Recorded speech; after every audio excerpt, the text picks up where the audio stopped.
Good afternoon, everyone, and welcome to History and Systems of Psychology. Want to let you know that the exam is open and ready for you to take. It consists of close to 30 multiple choice questions, 3 fill in the blank, and 2 essay questions. Because it's very short, you'll have this time 40 minutes to complete the exam. And I'm leaving that open until Sunday at 11:59 p.m.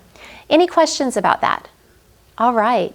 I would like for you to get into 2 groups. We have a small class today, and you're going to answer a couple of questions in these groups. So go ahead and group yourselves up.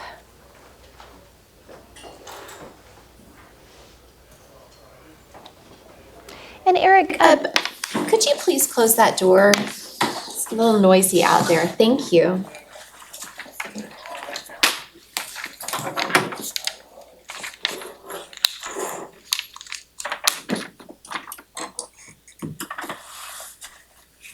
Okay.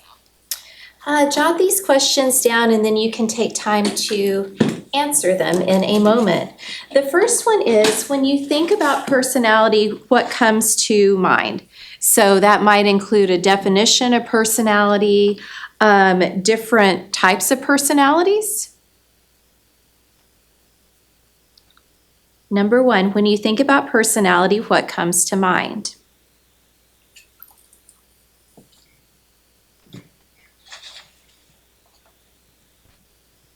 The second one is, describe your personality. And you might describe this in terms of attitudes or behaviors. You may choose to describe it more in terms of traits that you possess or interests that you have. Okay. And number 3, how can we test personality? I'd like for you to go online, and I want you to find an example of what you consider to be a good personality test and a bad one. And the bad ones can be funny to the point that they're almost scary. I want you to take one of those quote unquote funny ones, all right? Okay. Give you about 5 minutes to do that, and then we'll have you report back. Are we answering this as a group or individually? Well, you're answering 1 and 3 as a group, right? And then you can take some time, maybe do that first, and then describe your own personality separately. I think of all the problems that makes the formation.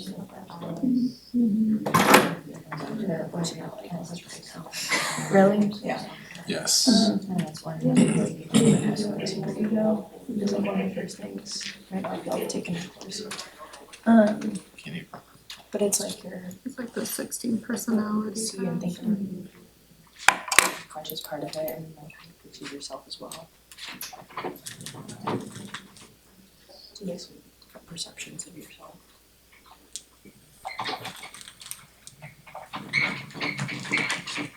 Multiple personality test. It's kind of like how someone just kind of question how you respond to.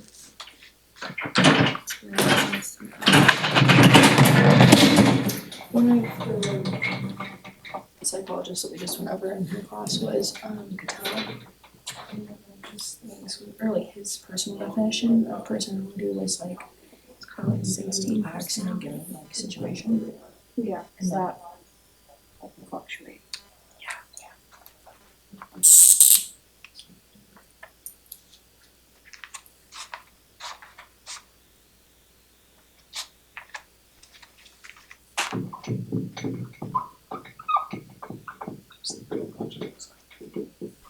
The Instagram or Facebook.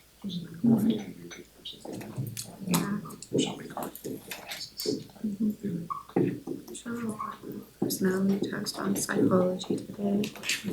Breaks is just one That's the accident test.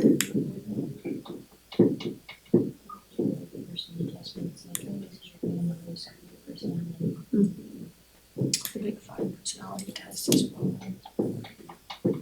Make sure you're still all a bunch of animals and whichever one you see first is something you Yeah, train. yeah.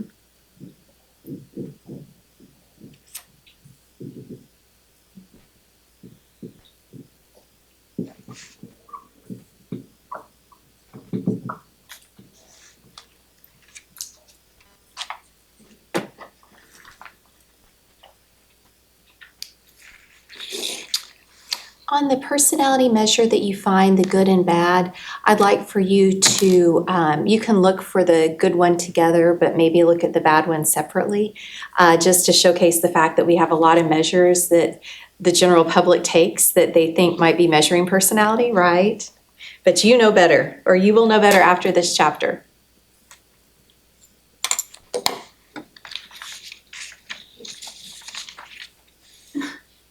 Switch speedy.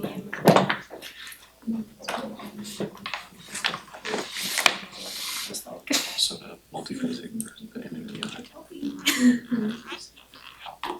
Personality You go on Forbes, they have a whole relatively list of standard, like they've been around for a long time. ridiculous. I used to do these all the time when I was in middle school. Tell me what I'm like, internet. Standard. Realize that that's something that was like, isn't this something that's Maybe four. or billionaire? Yeah. Cover of Forbes and it's like, hey, this is interesting. Yeah. There's some good ones on there too, they just have like. Something super. This person. There's 16 personality factor questions. That is awesome. Oh, Separate men and women. Flirting personality test.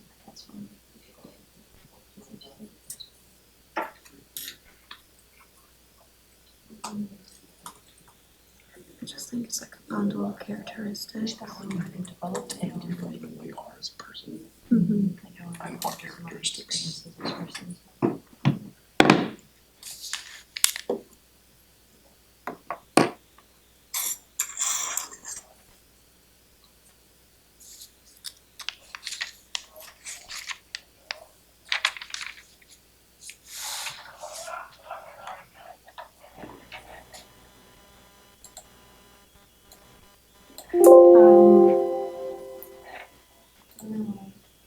You might have more insight on this, but the color personality tests for like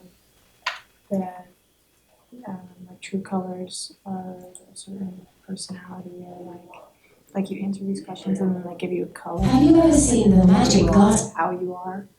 I don't know if I would necessarily say that was a good one. This one. Glasses that can see clearly without glasses. Personality This glass This one's demographic. It says which kitchen utensil are you? It's so funny.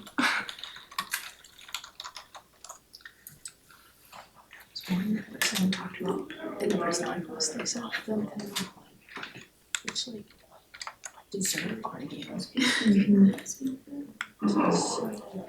you saying like which color matches your personality or something? How you? I didn't look at one specifically, I just looked at. I'd also say like the astrology based personality tests on furries. There's no interesting. There's been a lot of studies that have debunked rumors. So. Find out your Egyptian.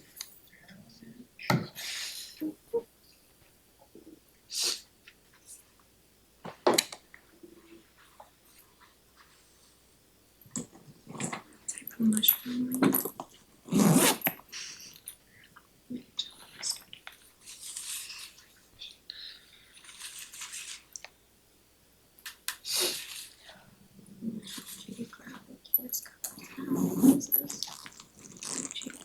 Discover which cute animal. God, and explore. Let's take 2 more minutes and then we will reconvene as a larger group.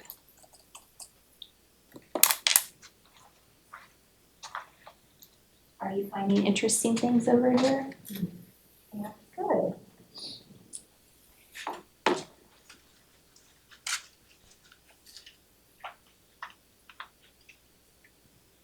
Intriguing or interesting things over here? Yeah, I'd say. All right. Sharing some psychology of personality knowledge. Oh, you have the eminent personality studier of personality psychology right in your midst, so take advantage of that. They talked about Are they Cattell. quick learners? What, them? They're good listeners. They All choose right. to take in the knowledge, that's up to Ah, them. wow, not easy. Not an easy professor over there.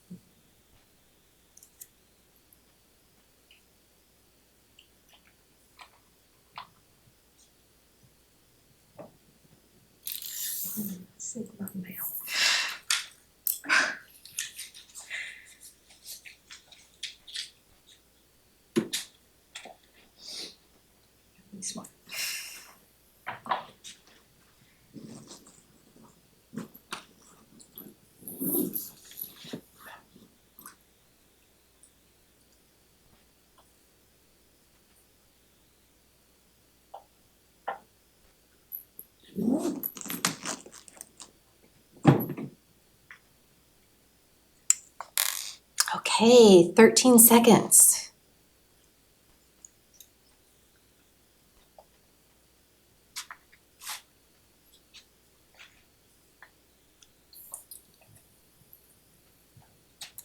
We are at time. Who wants to go first? I'll go. All right, I appreciate that. So for question 1, we mentioned like traits or something that come to mind. And then like the different perceptions of yourself through not only yourself but others.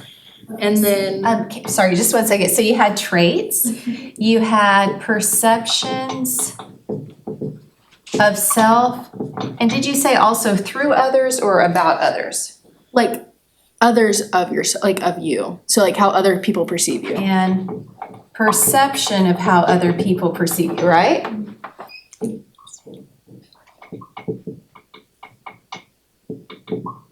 We'll say view you just for some differences in language. And then I mentioned I think it was Cattell. His like definition was like how an individual acts in a given situation. And I think that's kind of because it goes to like it brings out your traits and like how Right. you're giving yourself, like giving off yourself. Like, Okay, yeah, so how you act in a given situation. And Cattell was the at the forefront of trait theory, right?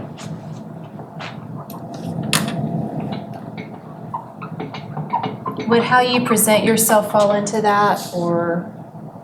I feel like because it would be in like a any given situation, like it's how you're Okay. presenting yourself. Yes. Overall? Yeah. Okay. So the extent to which you're pretty much this person in almost every situation. Okay, anything else from this group about question number 1? All right, you know who's next over here. What can you add to our understanding? So we said that personality is how our fundamental values and morals and experiences express themselves, like in how we Okay. act. So it's a combo of fundamental, you said values? Values Uh-huh. and experiences and how they express themselves in like our day-to-day lives. And I think you said morals too, Yeah, right? and morals, yes.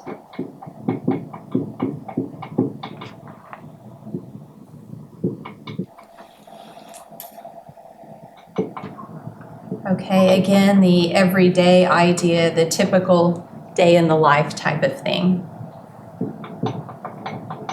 What else?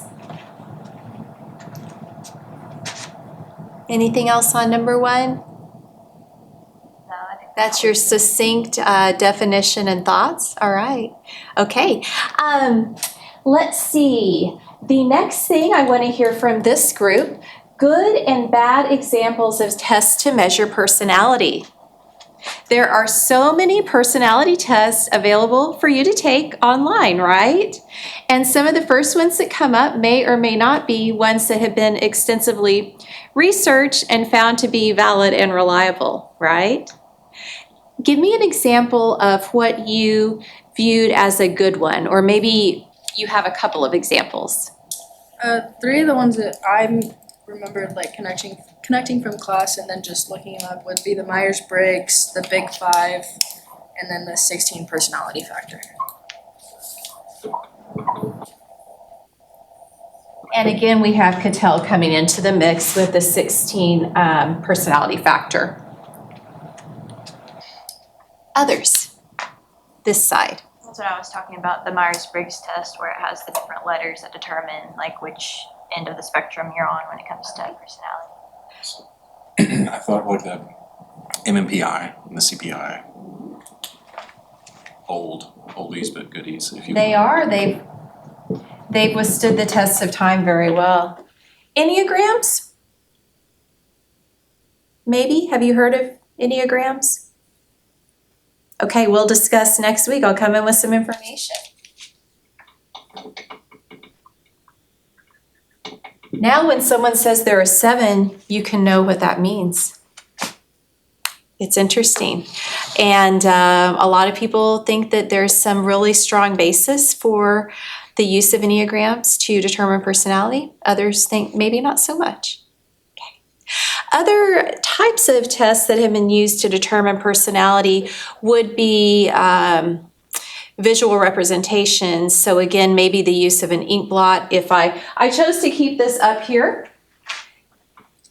as I was going to use it to determine your personality. What do you see when you look at this? A tulip. A tulip? Okay. Anything else? No? No one wants to say anything? It almost looks like the like this much of a face on top, like the side profile. So like Yeah. that first indent is like the mouth, then the upper lip, and then that leads into the nose with like Yes, and this could the be. neck, and then like an arm. Okay, I was thinking like mouth and then going down further into a yoga pose of some sort. I saw a flower almost immediately though too. So perhaps, you know, your parents tell you you're unique. Perhaps we're not as unique as we think we are. So we could put this for like our little, you were seeing that, right, as the little leaf part. Or we could add a foot here. And that's the leg. All right. And an eye. I guess this would be the mouth, sticking out its tongue. Okay. Moving on. Kind of looks like a Bad personality tests. What did you see? I said the astrology-based personality tests. There's just not a lot of correlation with research and birthdays. They're fun, but that's about it. Oh, they are fun, right? And in class, we've talked about the separation between astrology and astronomy, right? Cosmology, astronomy is we are studying aspects of space, and with astrology, we're interpreting those aspects and then applying that to provide information about our personality, about our life, what we should do on May 12th, right? Okay. Horoscopes come to mind. Other things. We also talked about like what kind of dessert are you? Yes, so what kind of dessert were you? I didn't take it, but I'd imagine I'd be something like a cheesecake or something. I really like cheesecake, so I feel like that's where I'd You end feel up. like you would be? Yeah. Let's see if we can pull that up. Okay, let's try. Let's try. Did you Google anything specific? Did you Google what kind of dessert am I? I looked up just personality tests in general, and Forbes magazine popped up with like 25 or so, and so I just kind of took those and then tried to see what kind of research was based on them and stuff like that. But you see those all the time, like when you're scrolling on your social media. Oh my or goodness, whatever. there's so many related to dessert. Isn't that interesting? I wonder, it makes me wonder how many vegetable personality tests there are. I would guess like cruciferous vegetables. It just doesn't sound as exciting, does it? Well, let's see. Was there a particular one, Kylie, that you found? Any of these overlap your findings? The BuzzFeed one, Okay. particularly. I used to get those on my Snapchat all the time. We know BuzzFeed. We know what BuzzFeed's about, right? Okay. let's take this. This is not really about a dessert. I know, that's what I'm saying, like none of it Okay. should I correlate think with. it tells you, Oh, after you do that, which dessert okay, because I've taken one where you pick the desserts, right? And I can't remember if I was a cake with birthday sprinkles, but I'm feeling like that's what I was, which was good because I abhor cheesecakes. I was not a cheesecake. All right, so we're going to determine this. Which gift would mean the most to you? A ticket somewhere new? A craft kit? Can everyone pull this up and take it? A craft kit with detailed instructions? A long, encouraging card? A pair of fuzzy socks? An item with a joke associated with it? A cute mug? Do you notice that the size of the print varies? Makes me think, might someone be more apt to pick a pair of fuzzy socks over a long, encouraging card just because it's bigger? I'm thinking of the paired associations test and seeing if there's any rhyme or reason to that. All right, let's see. What would I prefer? Yeah, okay, moving on. Which home do you dream of owning? We have more to This choose is from. interesting because you have different questions than I got too. So. Oh, okay. Well, I'm taking this one. Yeah, it's just interesting because like what determines the questions? Who's gonna Right. Okay, I'll pick that one. You guys do your own thing over there. Me too. I feel like Gordon Ramsay's yelling at me or something. Right.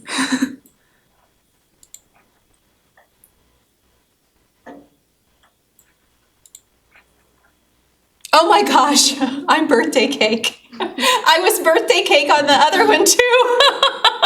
Okay, and so what this tells me about myself is whenever you show up, the party just gets better. I need to make sure people know that about me when I go to a party next. It's just gonna get better because I'm here. You're encouraging, enthusiastic, and comforting. Well, that makes me feel wonderful about myself. All right, tell me about desserts.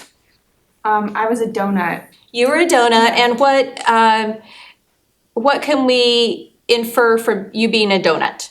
It says you're definitely the fun friend, which Well, we can agree to disagree there. It's impossible not to love you. You can befriend anyone and are always there to listen when people want to vent. You're also the type of person who loves a good challenge.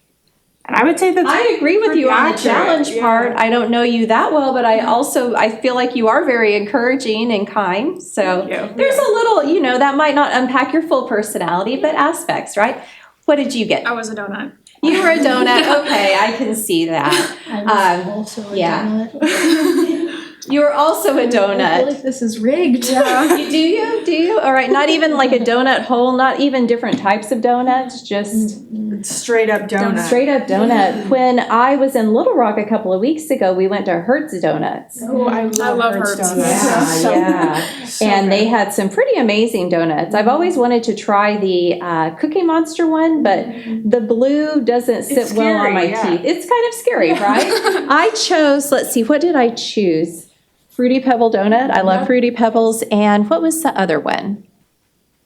Oh, it was the sprinkles one because, of course, I'm the life of the party, right? Okay, moving over. 2 through BuzzFeed my and the phone's other on my one's back. Okay, that's fine. small roll. Donut. I picked the same one you got. What did you get? I got chocolate fondue. What is chocolate It fondue? says you're loving and expressive. You enjoy spreading your positive feelings around to others. That's all. it says, so.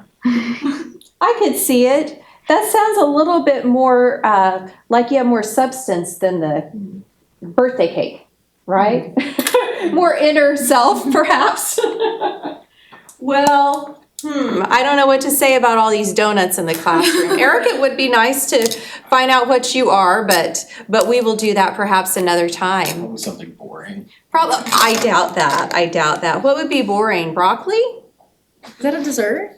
I mean, look at like a sugar packet maybe. And that's sugar-free something. Oh, you could be sweet and low. The saccharin, right? Okay, all right. We're just going to pretend that's what you are, all right? And we are going to move on. Oh, we are going to move on to describing your personality. Let's just go across and we will start here with our personality guru. I'd say like determined, loyal. I wouldn't say I'm completely outgoing in like every situation, but definitely grown into that. Okay. Helpful. All right. I said I'm goal oriented. I'm introverted until I get to know you, then I become extroverted. And then I said anxiety riddled. Anxiety riddled. Oh no. Working on that? Like we're all works in progress? I'm actually came out of my shell a lot, which is Wonderful. Yeah. Doesn't that make you feel good? Mhm. Yeah, it's hard though. yes. Yes. I come by anxiety very honestly, and it's taken me a lot of years, even at the age of 52.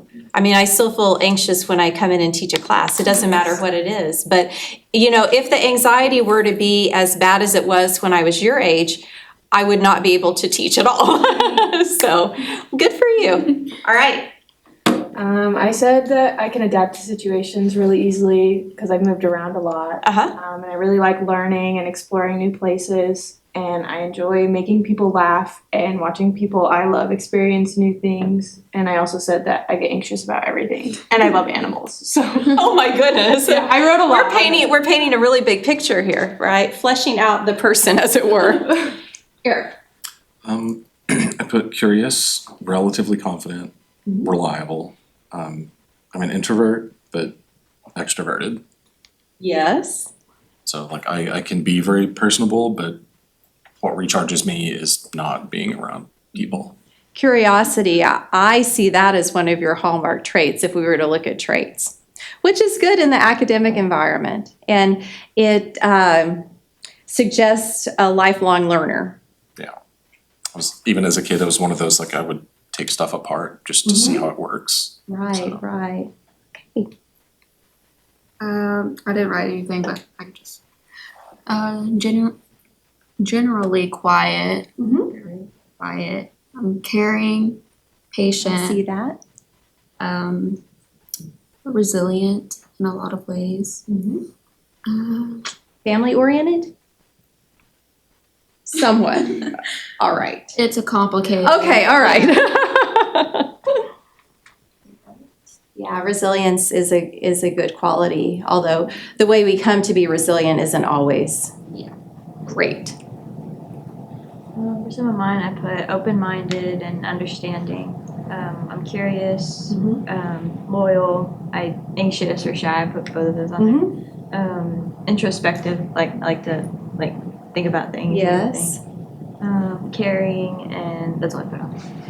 I can see the introspective piece. I mean, if we look at you from a behaviorist standpoint, I can kind of see those wheels rolling as we talk about things. Well, thank you for sharing that and being open to doing that. You might score high on openness on the Big Five, but we shall see later. Well, we're talking about personality. It only took me 29 minutes to get there. That's our topic for Chapter 12. I am going to show you a crash course video. I like those. They're interesting, but have a little bit of, birthday cake mixed in. Please take notes and we will discuss. Do you want me to? Okay.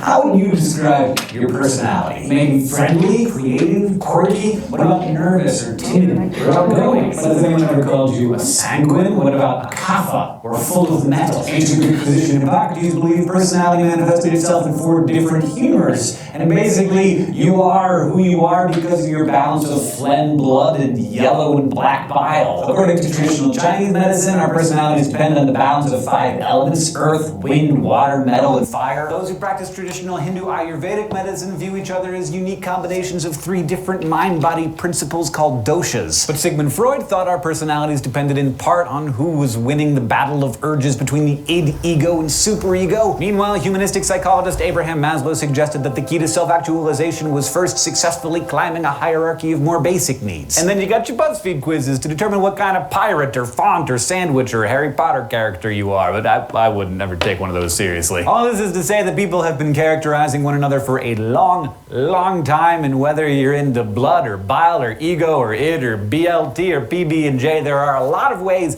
to describe and measure a personality. And all these theories, all the years of research and cigar smoking and inkblot gazing and the fans debating whether they're more of a Luke or a Leia, they're all funneling down to one big central question. Who or what is the self?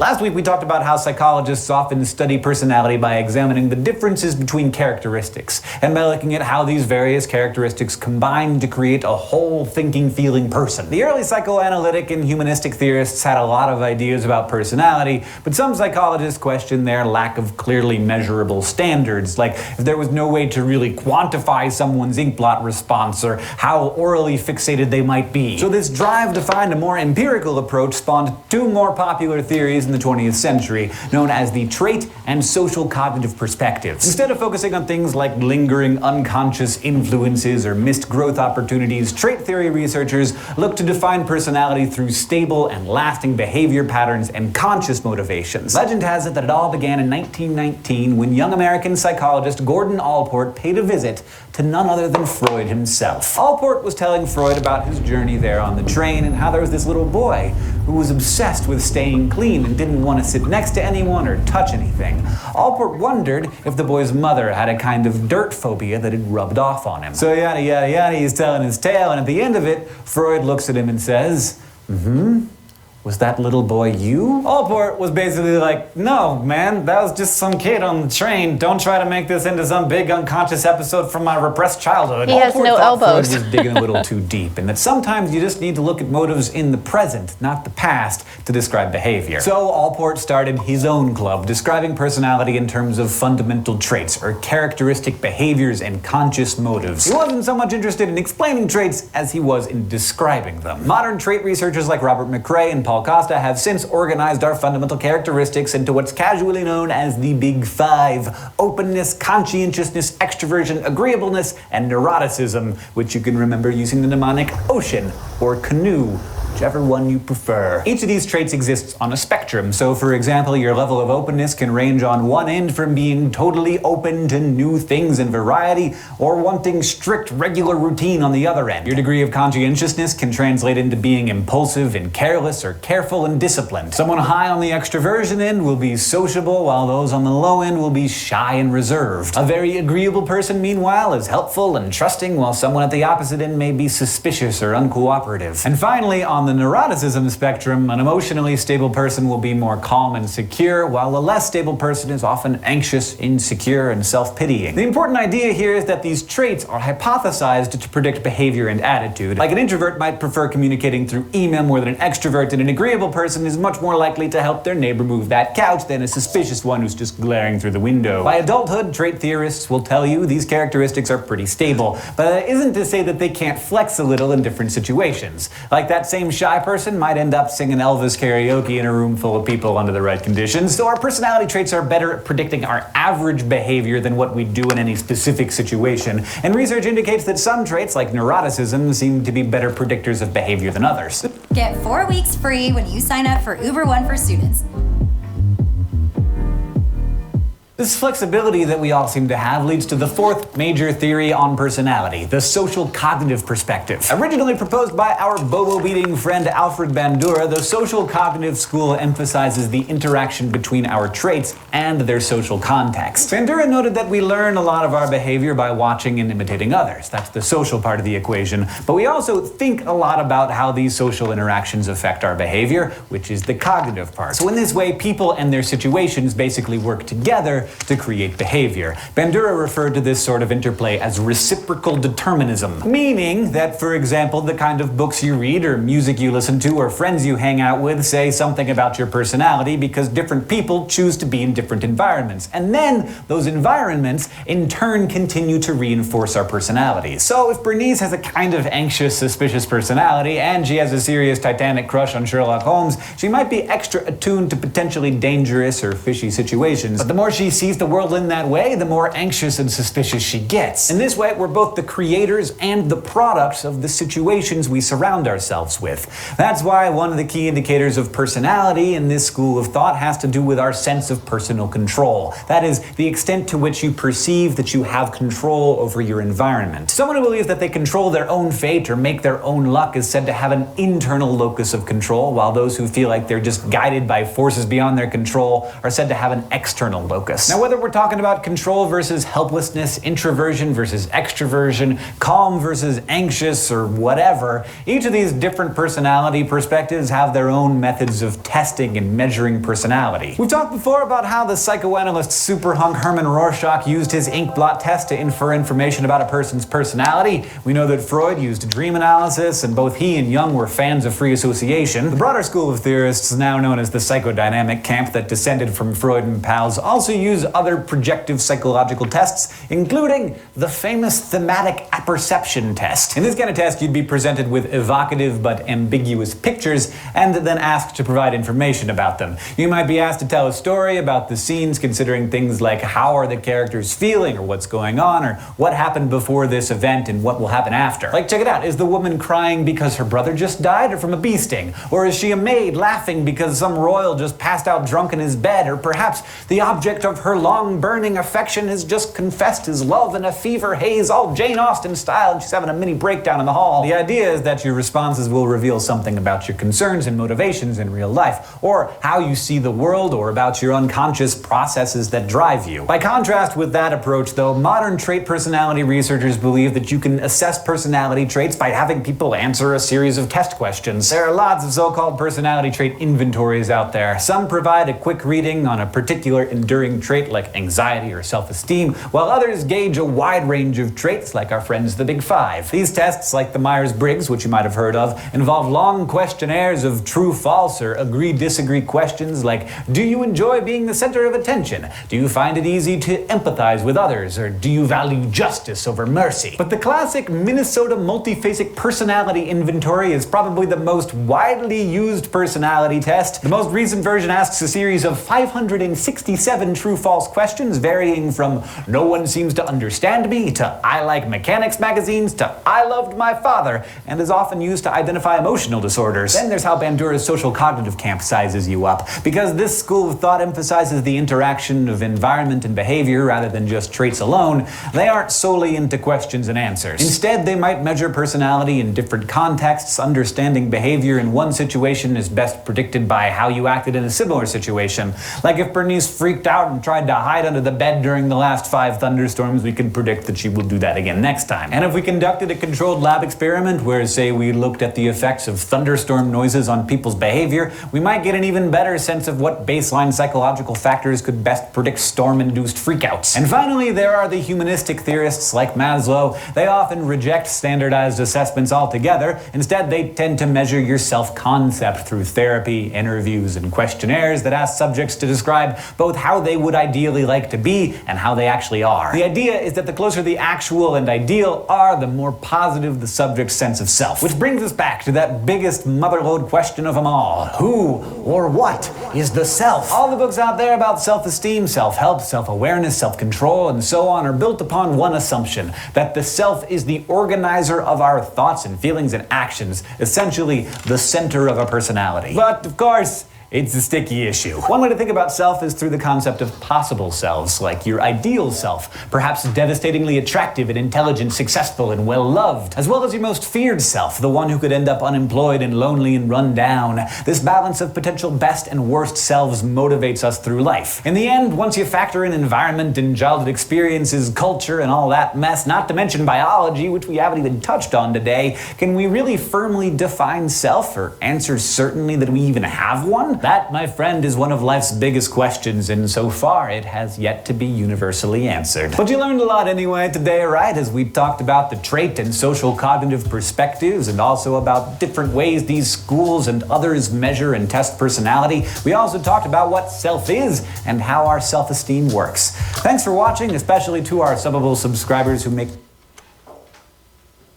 Go ahead and get back into your groups. I'd like for you to share takeaways for a couple of minutes, then we'll talk as a group and get going on our PowerPoint.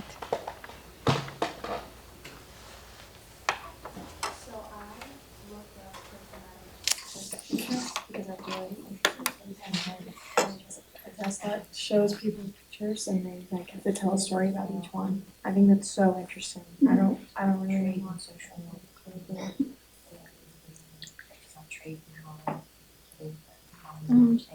different selves that there are. In the present and not from like past experiences. It can be really tricky if you think about it for too long. Yeah, I agree.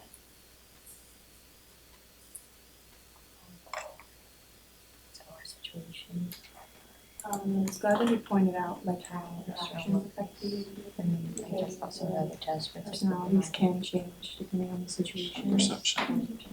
Does that change their personality based on pictures and then who's around? Yes. what's happening. Like just the Seeing the environment, picture before it. Yeah. culture, like how much that impacts. And sometimes Where yeah, exactly. those are your actual I self. thought there was also Your personality. I wonder. I thought it was also interesting. I would love to know, who is Claire Sage? What do you do? Claire Sage, although like some personality tests are good, like you're still answering those questions yourself. And you could be feeling one way a certain day where you're like, oh my gosh, just like everything and you have no confidence. And then the next day you have amazing confidence and you're gonna answer those questions completely differently. So that was really interesting. I think that's like it's important for like the like true self in that sense to come out. That's what they call it. Like just like for the present. You have to take away like how do you want to react in the situation, and like you have to actually put yourself in that situation and Predict. you have reacted in that. And I think that's important too. And taking those types of courses, like questionnaires, tests, whatever. They believes of using all these tests to make an accurate personality.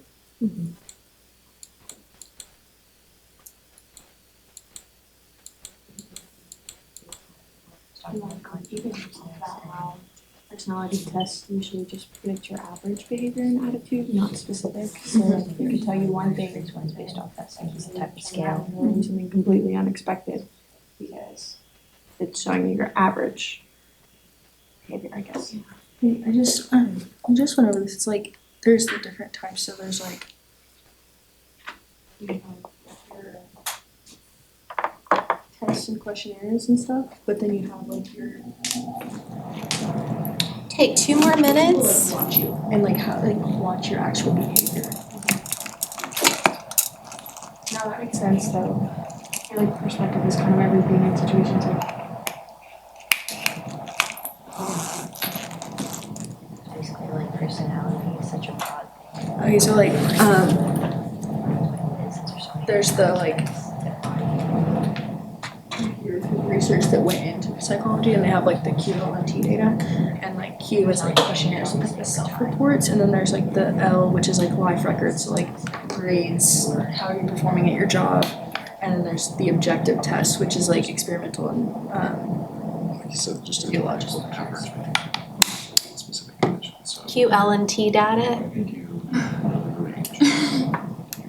music to my ears. I think that the external and internal So like how is really interesting too. someone is, like it depends on situation. Like if you're around your friends, you're more likely to be like open about more things versus if you're in a room with a bunch of random people you don't know, you're probably kind of average. And having said, like, we're the creators and products of certain situations that we put ourselves in. It's really a good perspective to look at it. Let's discuss. We will have this group start the conversation. we were talking about how, like in the beginning of the video, it discussed how when it was giving the story of like the kid with like the being scared of germs and everything, and how he was trying. Alport? Yeah, and how he was trying to say like, oh, it's because you have an internal thing. It's like, no, our motives we should look at our motives in the present and not like in the past. Yes. And Alport saw that as a flaw of Freud's psychoanalysis. We also talked about like the big five and the different traits that are embodied in that. How these tests are made to predict our average behavior versus, because people are going to act differently in different situations. Like we were saying, how like if you're around your friends or family, you're going to probably act differently versus if you're in a room with a bunch of random people you don't know. It's just to embody all of it averagely. That's a good point. Now, people with personality disorders wouldn't fit that mold. They may jump wildly from one personality to the other, but although most of us have a personality that's fairly solid, we can definitely, let's say extroversion, we can go along that pole more toward introversion perhaps when we are in student mode, or if we're out and having a good time and feel really comfortable with the people we're around. You know, with your daughter or whatever, you might be more extroverted. One more item from this group.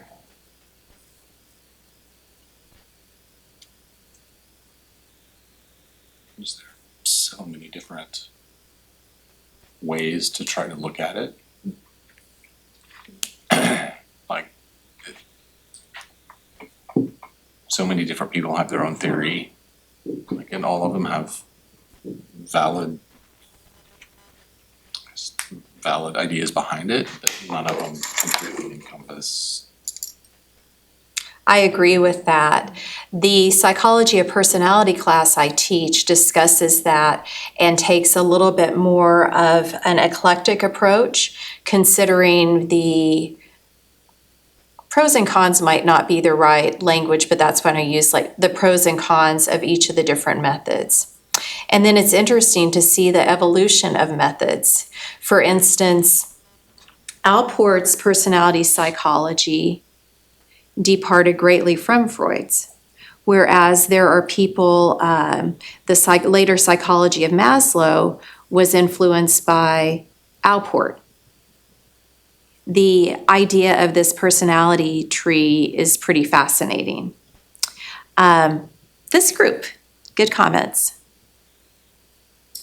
I mentioned the QT&L data, which wasn't referenced in the video, but it was brought up led into the conversation. Just how like when you're taking different personality tests, it's like, okay, one day you could be feeling one way and it's like you're gonna answer these questions a certain way, and then maybe a different day you're feeling better about yourself, and so you're answering them different. And I was like, it's important that you take how you want to act in these situations out, and it's like, how have you act, or how would you like in real life? And I think that's important to mention. And then I also, with the QT&L data, it's like there's your questionnaires and your tests, but then there's like the real life situations and like the evaluations where you're watching someone in real life, like how are they acting and behaving. And so then it's like your grades and like how are you performing at your job. I think that's also an important thing to put to paint a more full and accurate picture of someone. Yes, and personality tests, the good ones are ones that have been found to be consistent, reliable, and valid. Valid meaning they capture personality, they're measuring what they say they're measuring, and reliable because we're getting consistent results if we have you take the personality test the first week of classes, and then the fourth, and then what would be next, the 8th, etc. Some personality tests are not as valid and reliable as others, and that's why it's important if you are choosing to measure personality that you really decide what aspect you want to focus on. Do you want to measure personality with questionnaire data or something else? That's a big consideration, but also examining what we call the psychometric properties of instruments, which is all the stats behind those instruments. Good. What else from this group? I brought up the thematic apperception test. I think that's a really interesting way to read personality. Yes, tell us a little bit about that. So you're shown like a certain amount of pictures and you tell a story about each one, whether you're making it up or relating it to like your own personal life, and psychologists use that to determine, your thoughts and feelings and your personality based off of the stories that you tell. I just think that's a really smart way to do it. It's a really good way to get undercover emotions out by being creative, and I just thought that was really interesting. I do think it's an interesting and creative way to assess personality. Asking people about themselves. Kayla, you talked about people need to answer the way they are and not how they wish they were, right? And so something like the thematic apperception test might make it easier to do that. Yeah, for sure. I think sometimes when you're asked questions about yourself, it kind of puts you in a almost pressured situation where you feel like you're battling between your true ideal and feared self. Like you don't want to end up this way, so I'm going to answer the complete opposite. Or like one day I could be feeling really good about myself and answer the questions great, and then the next day I feel not as good, like I'm not doing a good job, and I would answer the questions completely differently. So I think this test is a good way to kind of separate that pressure of how you feel about yourself. So. And I think it can deliver meaningful information to the therapist if the therapist has a lot of training. You can imagine with a test such as this, there are criticisms of it. One being cultural bias. How much your lived experience and exposure to experiences might reflect in how you choose to describe the painting or the drawing. Additionally, when we're asking for the interpretation, are we really focusing on personality and not maybe capturing more of intelligence or creativity? Those are all items that have to be weighed. In my view, and of course, I'm not a clinician, I'm not a personality psychologist, but I teach it. In my view, as an educational psychology person, you would use that as one of several measures, be included alongside some different sorts of data. But I find that one really unique and interesting. If we have time on Tuesday, I will show you a picture and we'll do that for a little bit and see what it reveals. Good comments. Did I get both sides? I feel like I did.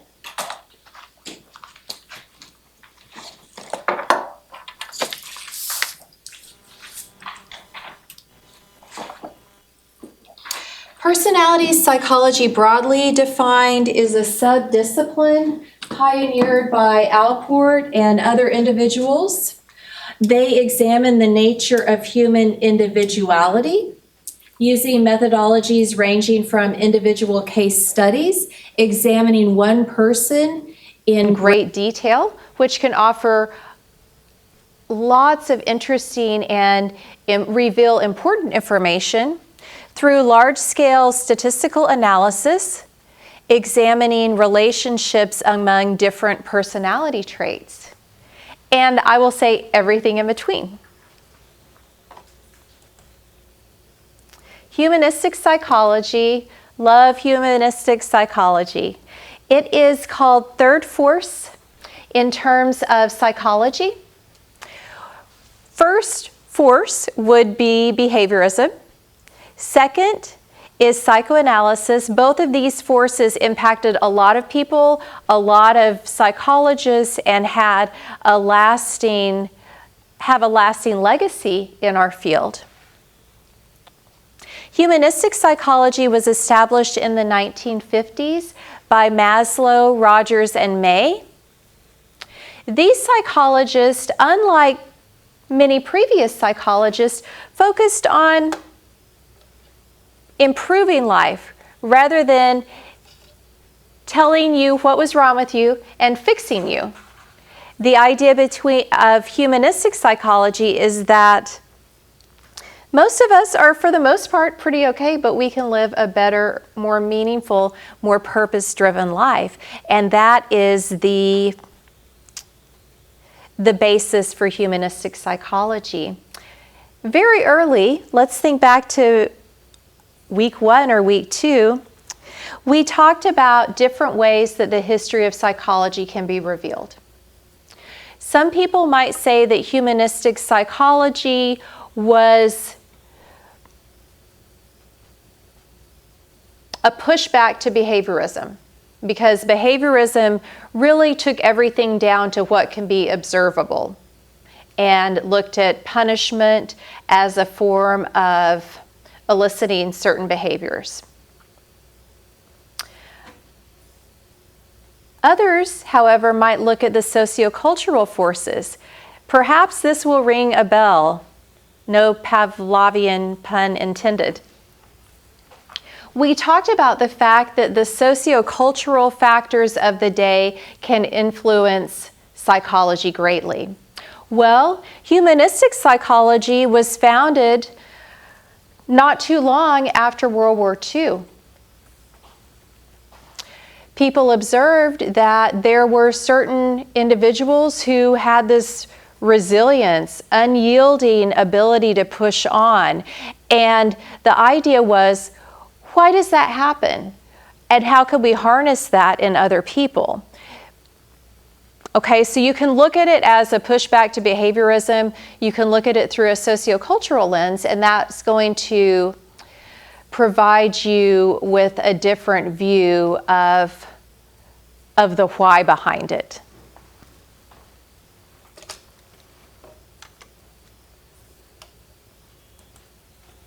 Here we have Gordon Allport. He was an American psychologist, died in 1967, not that long ago, instrumental in the field of personality psychology. I want to read a little bit on page 448. Allport was at the forefront of the movement. Within 3 years of graduating, he began teaching his first university courses explicitly devoted to the psychology of personality, and he was a tireless advocate for this field as an important new area of specialization. In addition to the accomplishments he made and the advances that he brought to personality psychology, he also made a lot of contributions as a social psychologist. And remember, he has a brother who was a social psychologist, the Allport brothers. He studied a lot later in his practice on religion and prejudice. Backing up to the emergence of personality, that was a term increasingly adopted to replace the traditional term character. People talked about the character of an individual. And a lot of people felt that was a little bit too moral and ethically, there was something moral and ethic about that, and a more objective way of describing what they wanted to describe was personality. Cattell is linked to the use of the trait approach to understanding personality, and that term describes our habitual, common patterns of behavior, temperament, intelligence, and level of sociability, emotion that differentiate one person from another.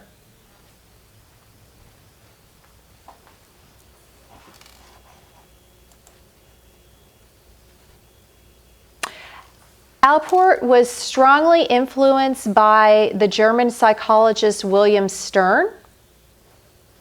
He was working on something called personalistic psychology, and that was a little bit, his exposure to that underpinned his expansion of the field. In terms of personalistic psychology, I want to talk just a little bit about this. This was the idea that the central concept is the person as an individual, and the main goal is understanding each person's individuality.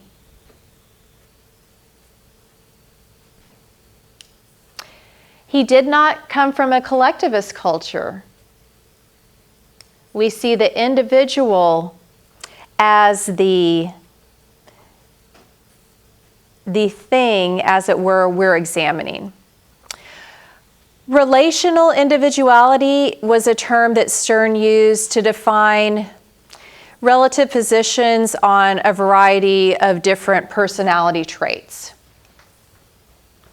We may get a basic picture of your personality, but then there are all these different interrelated items that we can unpack within that broader definition of personality.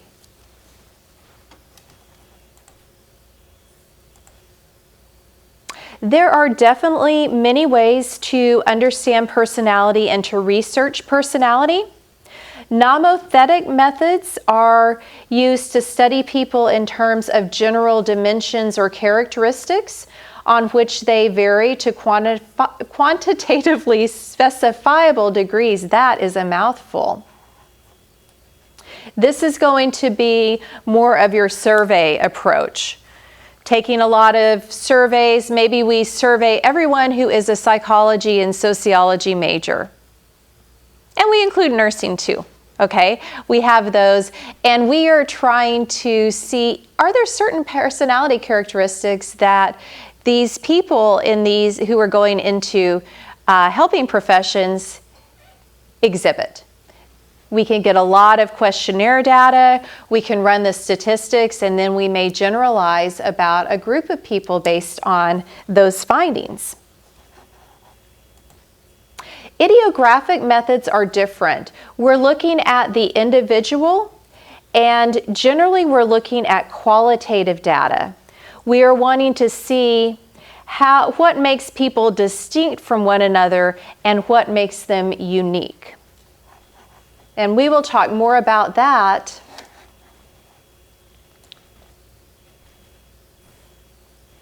hopefully now.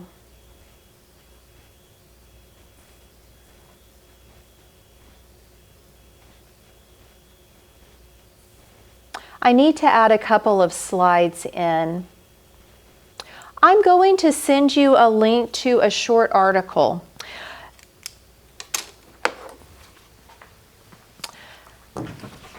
Allport used the idiographic technique a lot in his research.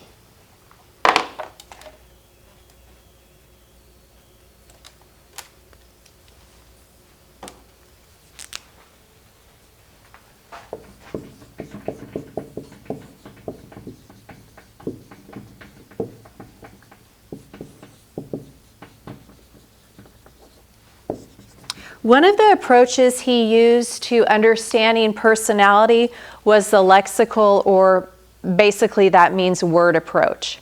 He and several other researchers went through the dictionary and picked out every trait word in the dictionary, which encompassed a little less than 5% of the total dictionary. Pretty amazing, and can only imagine how long that took without the use of helpful computer software, right?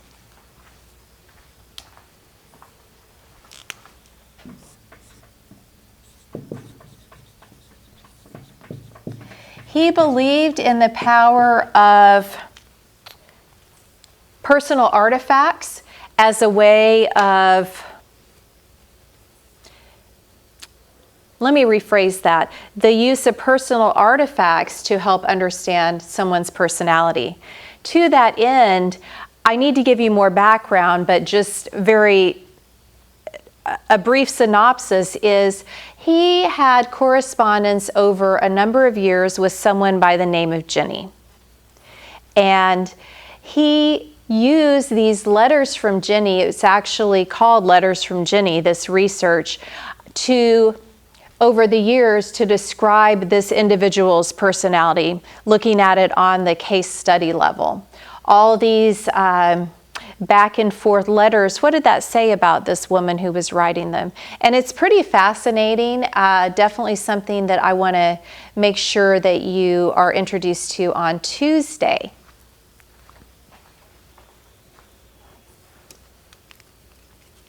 Right. We're going to move forward a little bit. I will have items to fill in and watch this short video about Abraham Maslow. How many of you have heard of Maslow? Okay, what can you tell me about him? When you think of Maslow, does something come to mind that maybe looks a lot like a triangle? Excellent.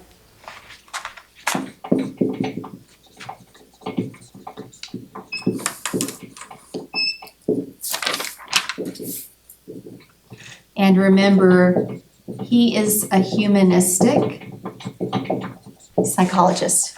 Let's watch.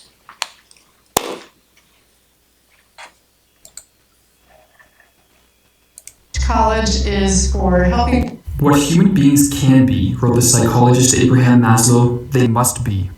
In the early 20th century, psychologists were primarily concerned with the sicknesses that afflict the human mind. Abraham Maslow, aware of this one-sided approach, saw it as grossly inadequate. If the goal of psychology is not just to rid us of illnesses, but also to help us flourish, then an understanding of what constitutes optimal psychological health is crucial. It is as if Freud supplied us the sick half of psychology, wrote Maslow, and now we must fill it out with the healthy half. Maslow's research led him to the conclusion that what demarcates the psychologically flourishing from the sick and mediocre is the ability to self-actualize. In this video, we'll explore what it means to self-actualize and examine why most people struggle at this all-important task. According to Maslow, humans are driven to satisfy what he called a hierarchy of needs. Self-actualization occupies the pinnacle of this hierarchy, and therefore we cannot begin to self-actualize until we have satisfied our more basic needs. These basic needs include the things necessary for our survival, such as food, water, and shelter, as well as those things required for a basic modicum of psychological health, such as safety, love, status, belongingness, and self-esteem.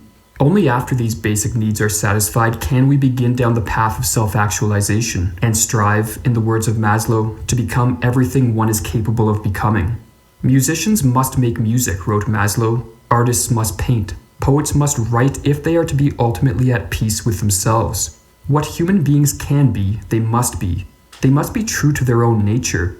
This need we may call self-actualization. It refers to man's desire for self-fulfillment, namely to the tendency for him to become actually in what he is potentially. When we begin the process of self-actualization, mastery of self becomes our way of life.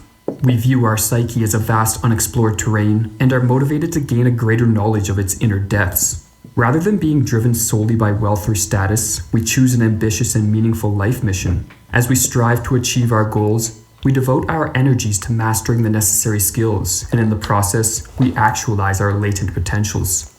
As our life becomes increasingly structured around the need to self-actualize, Maslow discovered that we become more susceptible to peak experiences. Self-actualizing people, wrote Maslow, have the wonderful capacity to appreciate again and again, freshly and naively, the basic goods of life, with awe, pleasure, wonder, and even ecstasy, however stale these experiences may have become to others. Peak experiences have a deep therapeutic effect and can permanently transform our self-image and view of the world. While they cannot be voluntarily stimulated, Maslow discovered that they arise spontaneously in self-actualizers far more frequently than in the majority of the population, implying that they are a byproduct of the personal growth that self-actualizers experience as they cultivate their skills and strive to realize their potential.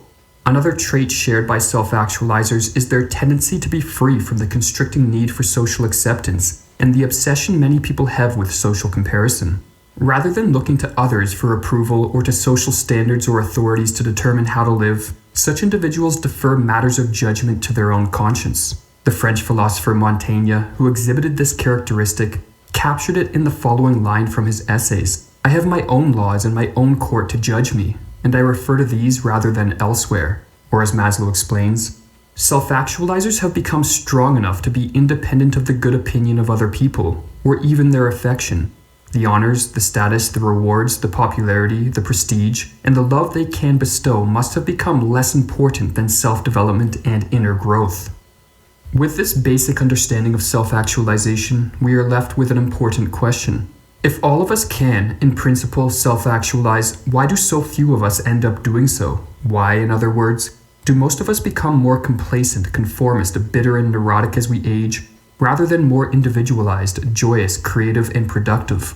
Maslow spent much time deliberating this question, and to answer it, he suggested that there exist regressive forces in the psyche which inhibit growth. We must understand, he wrote, that the dark forces are as normal as the growth forces.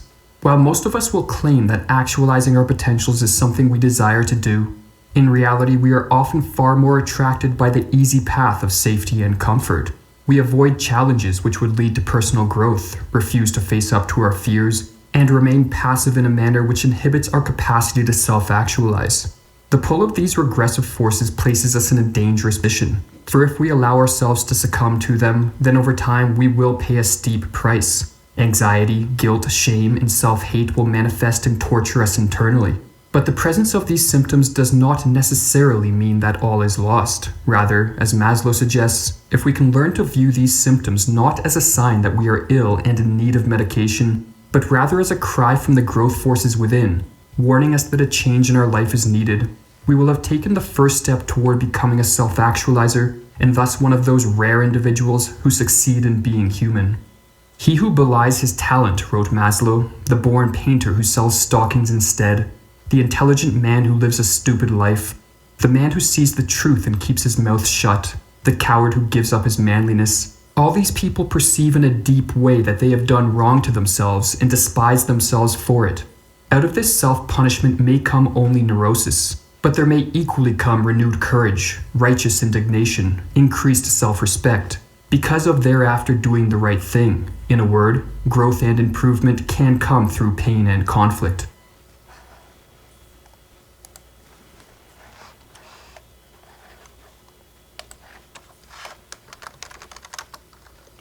Thoughts on that? Sounds good.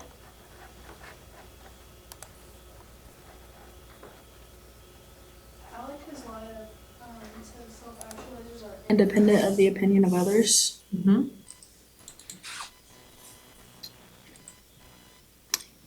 And that's a hard place for any of us to get to, right? We'll talk more about Maslow and the hierarchy of needs. His ideas on self-actualization sound great and something we should all strive for, to be able to do and participate in activities that we were meant to do, where our talents lie, where our passions lie.